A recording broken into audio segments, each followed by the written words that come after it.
But let's not forget Cason Wallace's defensive effort throughout the course of a game, especially like tonight where you've got Brandon Ingram, Scotty Barnes, RJ Barrett. I mean, really, take your pick. Emmanuel Quickly, guys who can really light it up. And that defensive assignment is not easy. It's a great call, Paris, because like you said, we talked about in pregame of what a two-end performance both these guys had against the Cleveland Cavaliers. IJ with those 5 steals in the first quarter to really kind of set the tone on the defensive end. And of course, he sparked it offensively, but the job Cason Wallace did all game long on Harden and Mitchell. And then you flip it over to this game, and they're just stacking another one right on top of it. Two-end performance from both guys. They did a tremendous job throughout the game to really just play hard for the 48, trust the process, do a great job of withstanding some of the runs that the Raptors had. Really, the mental fortitude and toughness mentally for both guys, impressive. Yeah, Coach Dagnall says that between Isaiah Joe, Cason Wallace, Lou Dort, all these guys, very stabilizing forces for Oklahoma City as they continue to deal with injuries to their primary ball handlers. Really great stuff from these guys on both ends of the floor against the Raptors here tonight. Well, tomorrow the Thunder's going to take this party out to Detroit to square off against the Pistons for the first time this season. We've got more on this matchup when we come back. Plus, we'll hear from Thunder head coach Mark Dagnall on tonight's win against the Raptors. The Thunder, they outlast the Raptors here in Toronto. 116-107, the third straight win post All-Star break. Let's get you over to the press room so you can hear from Thunder head coach Mark Dagnall post-game.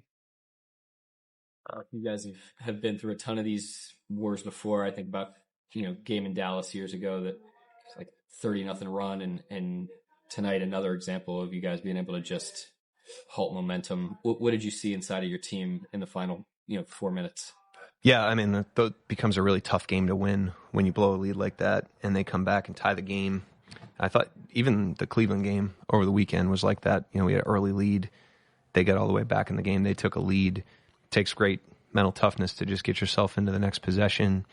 Cason was brilliant all night, but he was huge in that stretch. He had 4 straight points and then found Isaiah for the 3. So he accounted for 7 points right after the tie that opened the game back up. But great mental toughness by the team.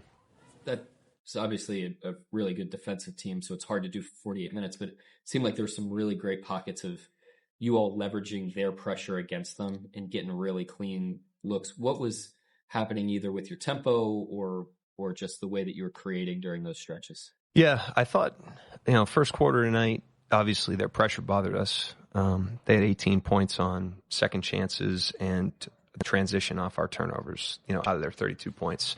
And I thought the team did a great job of problem solving, which you have to do sometimes. There's just times where the opponent's going to throw something at you or the game's going to go a certain way, and you have to kind of work through the game. I thought we did that against the box and one that Cleveland threw at us out of the half on Sunday. I thought we did that tonight with their pressure. We were ready for them to pressure, but it's different when they're in your pocket while you're dribbling and they're taking the ball from you. So we did a great job of adjusting. Guys did a great job of adjusting, and we got into a nice rhythm after that. It just seemed like the steady drumbeat through the game was the prevention of them getting into the lane, scoring in the paint, and then the rebounding. What did you notice about the way that your team was able to kind of seal that off? Well, we did a great job on their main guys. Ingram, 16 shots, however many points. Quickly, 16 shots. I think he had 17. Barnes had 15 on 18 shots. I mean, it's really good efficiency by our defense against their main guys that they're going to play through and pump the ball to. I thought we did a great job on them. And then to your point, after the first, little stretch where they had 8 second chance points, we did a really good job on the glass. J. Will was helpful there. Hard, obviously. Chet. But everybody was scrapping. Coach, when you guys got. Okay. Yeah, Coach. Based on what you have seen, not only tonight but also during the season in general, how teams are trying to counter your defense, and how are you adjusting to it? Teams try to play fast against us. They try to beat us up the floor. That's why transition defense is so important for us. I thought that was a huge key against Cleveland over the weekend. We had a great transition game there. Tonight we were pretty good in transition other than when we turned it over, but our true transition defense getting back was pretty good. And then teams try to move, they try to play fast against us, whether it's in the full court or the half court, and not let us set our defense. So we got to be really on it to counter that. Toronto's a good test there. They're an aggressive team. They're an attacking team. And they just keep coming at you. So they gave us a good stress test tonight. I thought, we rose to the occasion, but they're a challenging team. They're a good team.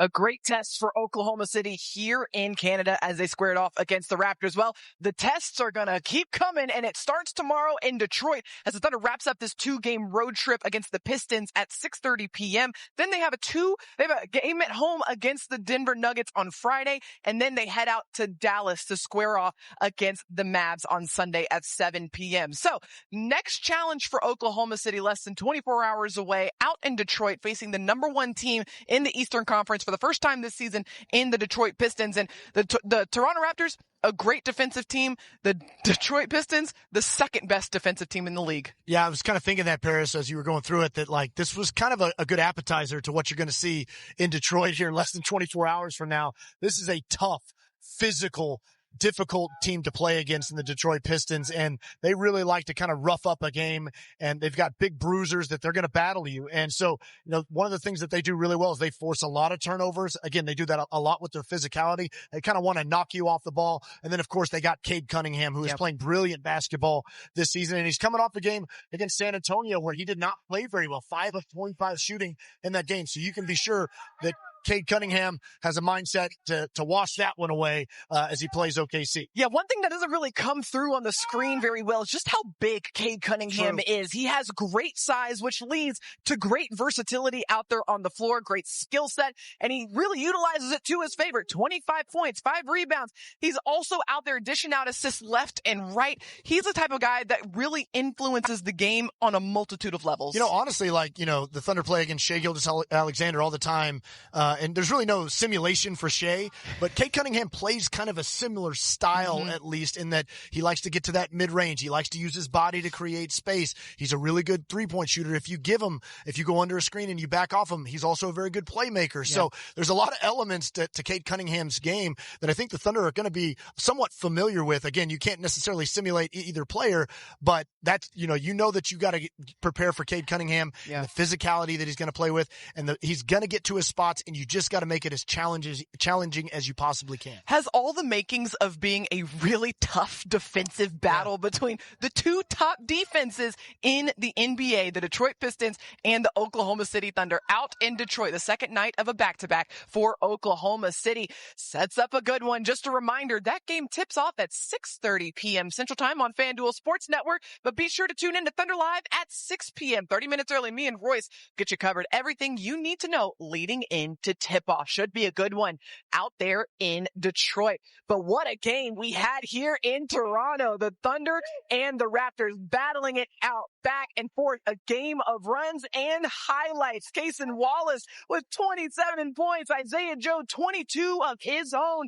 And the Thunder walk away with their third straight win post All-Star break. Gonna take this party out to Michigan to square off against the Pistons. Until then, thanks so much for tuning in. Have a great rest of your night.